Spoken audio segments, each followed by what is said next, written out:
ఎప్పుడో ఫ్యూచర్‌లో వస్తాయి అన్న విషయాల్ని వీలునామాలో మెన్షన్ చెయ్యరు.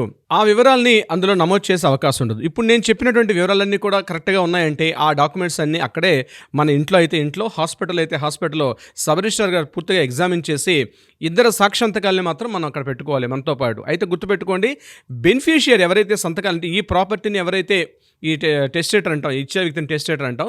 ఇచ్చే వ్యక్తి ద్వారా బెనిఫిషియరీ పొందుతున్నటువంటి వ్యక్తులు ఎవరైతే ఉంటారో వాళ్ళ యొక్క విట్నెస్‌లు మాత్రం సరిపోవు.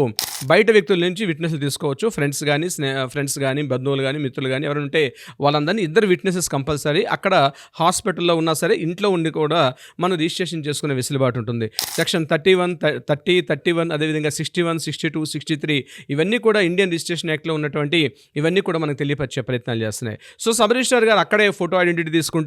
అదేవిధంగా థంబ్ ఇంప్రెషన్స్ ఏవైతే ఉంటాయో, గవర్నమెంట్ ఫార్మాలిటీస్ అన్నీ కూడా తీసుకుంటారు. అయితే మన రిజిస్ట్రేషన్ ఆఫీస్కి వెళ్ళి చెల్లించుకునే ఫీజు ఏదైతే ఉంటుందో ఆ ఫీజుతో కంపేర్ చేస్తే సబ్ రిజిస్ట్రార్ గారు ఇంటికి వచ్చి ఇక్కడ మనతో పాటు రిజిస్ట్రేషన్ చేయడానికి గవర్నమెంట్కి మరి మనం ఏదైతే అక్కడ మెన్షన్ చేసి ఉంటుందో ఆ అమౌంట్ని మనం ఒక చలన రూపంలో గవర్నమెంట్ ఆఫీస్ కూడా కట్టాల్సి వస్తుంది.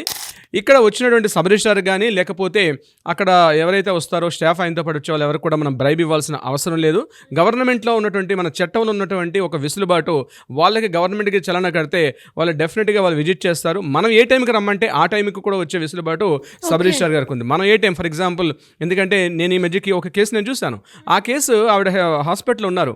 తను పూర్తిగా వాళ్ళ పిల్లల్ని కూడా నమ్మాలి. నన్ను ఫోన్ చేసి పిలిచారు, రవీంద్రనాథ్ గారు మీరు ఎట్లాగైనా రావాలి, నేను వీలునామా రాయాలనుకుంటున్నాను సార్, నేను రిజిస్ట్రేషన్ ఆఫీస్కి రాలని పరిస్థితిలో ఉన్నానంటే ఇమీడియట్గా మనం కన్సల్ట్ రిజిస్టర్ ఆఫీస్తో మాట్లాడి డాక్యుమెంట్ వాళ్ళకి పంపించి వెరిఫికేషన్ చేసిన తర్వాత సబ్ రిజిస్ట్రార్ గారిని హాస్పిటల్కి పిలిచి ఎవరు లేనప్పుడు అంటే వాళ్ళ బంధువులు ఎవరు లేనప్పుడు ఒక అడ్వకేట్గా నేను, అదేవిధంగా గవర్నమెంట్ ఆఫీసర్స్ అందరం కలిసి ఆ వీలునామాని అక్కడ రిజిస్ట్రేషన్ చేయడం జరిగింది. ఈ వీలునామా కూడా లీగల్గా చట్టబద్ధమే.